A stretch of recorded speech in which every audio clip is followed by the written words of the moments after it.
Please video like and subscribe this channel. The stars outside the viewport shimmered like distant diamonds, but inside the alien craft, darkness reigned, thick and suffocating. I had been dragged from the wreckage of my ship, unconscious, into the metallic belly of this colossal vessel. I had no idea where I was, or who or what was in charge. All I knew was the overwhelming sense of being utterly alone. When I awoke, the room was silent. My head throbbed with pain, each pulse a reminder of my fragility. The walls were smooth, metallic, curving in ways that made me feel both trapped and strangely disoriented. I tried to move, but my limbs were restrained by what looked like invisible cuffs, energy fields that hummed softly as I struggled. Panic clawed at my chest. And then, she appeared. The alienqueen. She was unlike anything I had ever seen. Her form was tall, impossibly elegant, yet threatening in its perfection. Her skin shimmered with a subtle iridescence, like oil over water, shifting colors in the dim light. Her eyes, two vast pools of liquid silver, locked onto mine, and in them, I felt 1,000 lifetimes, all staring at me at once. "Are you truly alone, human?" she whispered, her voice curling around my mind like smoke, soft yet impossible to ignore. The words were simple, but the effect was shattering. Every instinct screamed at me to lie, to say yes, to plead for mercy. But I couldn't.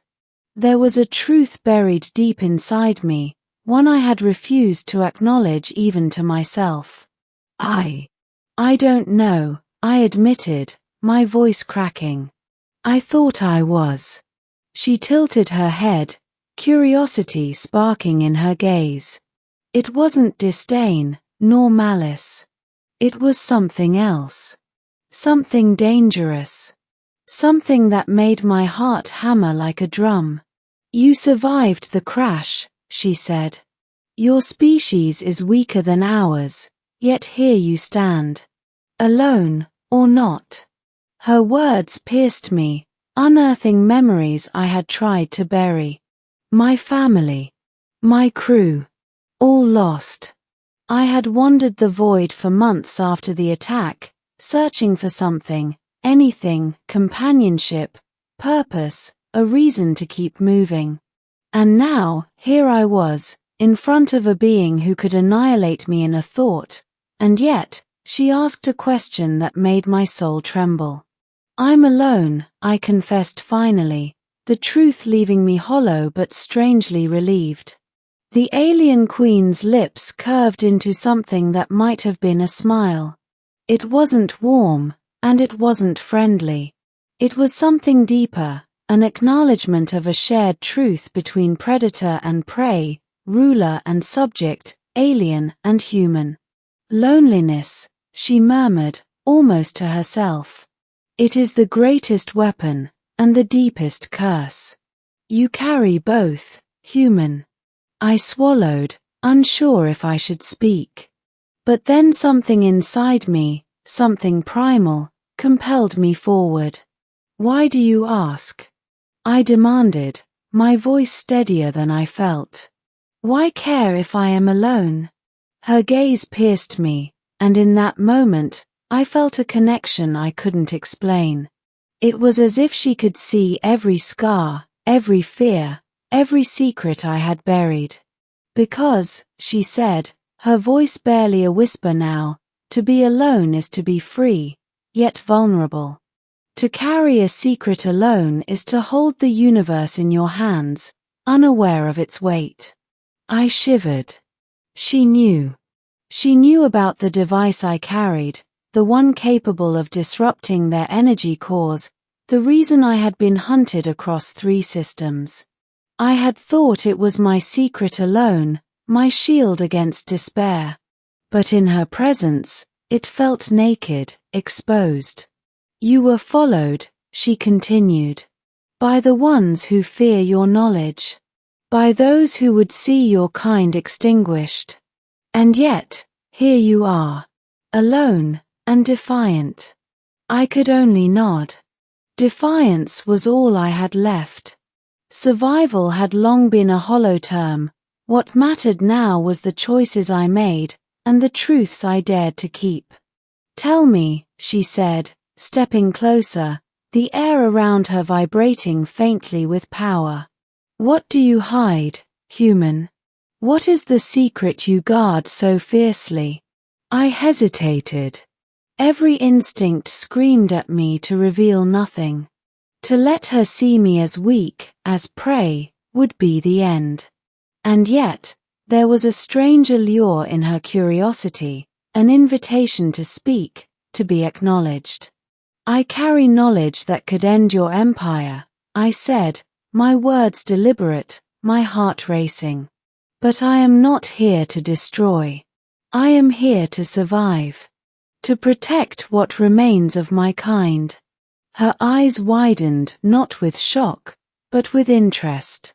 Your kind, fragile, fleeting, yet relentless. Tell me, human, why would you not wield it as a weapon? Because some things aren't meant to be weapons, I replied. Some truths are meant to be protected. She studied me for what felt like hours, though in reality, only moments passed. Then, without warning, she extended a hand long, delicate, and impossibly graceful. The energy restraints dissipated, and I stumbled forward, free for the first time in what seemed like an eternity. You speak with courage, she said. A rare quality among your kind. And yet, there is something else. Something that makes you dangerous, not because of what you hold, but because of what you refuse to do with it. I didn't understand at first. Dangerous? Refusal. Then I realized my defiance wasn't just about survival. It was about choice. About asserting that even in the face of omnipotence, even before a being who could obliterate me with thought, I could decide my own path. You surprise me, she admitted, her voice softening. Perhaps that is why you have endured. Perhaps that is why I am compelled to ask, are you truly alone, human? I swallowed hard, staring at her. For the first time, I felt something I hadn't felt in months, connection. Not kinship, not friendship, but recognition.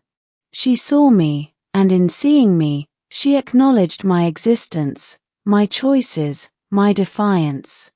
No, I said finally, and the word felt heavy with meaning. I am not alone. Not anymore. The alienqueen's eyes shimmered, reflecting the stars outside the viewport. Interesting, she whispered. You carry solitude, yet you reject it. That is rare. That is formidable. She turned then, gliding toward a massive viewport that framed the swirling expanse of a nearby nebula. The ship trembled as it adjusted its course, and I realized we were moving deeper into her territory where no human had ever survived. Why take me with you? I asked, cautious. I have no power beyond a simple device. I am nothing in your eyes. She paused, her silver eyes locking onto mine. Nothing, she repeated. Everything. The universe is built upon relationships, choices, and secrets. You carry the last of something I thought was extinct among your kind, restraint, honor, and the courage to protect rather than destroy. That is everything. I wanted to argue, to claim my insignificance. But I couldn't. Her presence demanded honesty, and honesty, I had learned, was a weapon stronger than any blaster. For days we traveled together through uncharted sectors, passing worlds that had never seen humans or aliens like her. She did not speak much, but each glance, each word, carried weight. She challenged me, questioned me, tested the limits of my courage, and every time, I survived not by cunning alone, but by refusing to betray the truths I carried. And then, the moment came. A fleet of alien hunters, the ones who had been pursuing me across galaxies, emerged from hyperspace. Their numbers were overwhelming, their weapons capable of obliterating entire cities. I tensed, expecting the alienqueen to unleash her wrath. Instead, she smiled. "Do you see, human?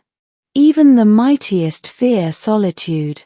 Even the relentless fear the one who stands alone with the truth." I understood then. I wasn't just a survivor. I was a choice. A challenge. A mirror to her own existence, perhaps, for even a being of her power could not ignore the courage of someone who refused to be broken. With a gesture, she released a pulse of energy that disabled the fleet, rendering their ships inert. It was effortless for her, but she made it seem deliberate, as if testing me, as if showing me that my defiance had meaning. "You are not alone," she repeated, her voice both a whisper and a roar. "And perhaps, in that acknowledgement, we are both stronger." I nodded, finally understanding.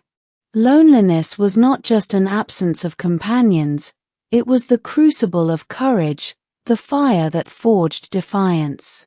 And in that fire, the alienqueen and I were bound not by love, not by allegiance, but by mutual recognition of what it meant to stand alone, and yet, to choose connection. As the stars raced past the viewport, I realized that my journey had changed. I was no longer a lost human drifting through space. I was a bearer of truths, a survivor, and, in some strange, impossible way, a companion to the most powerful being I had ever encountered. Her whisper echoed in my mind, soft but impossible to forget. "Are you truly alone, human?" And for the first time in my life, I could answer, "No, not anymore."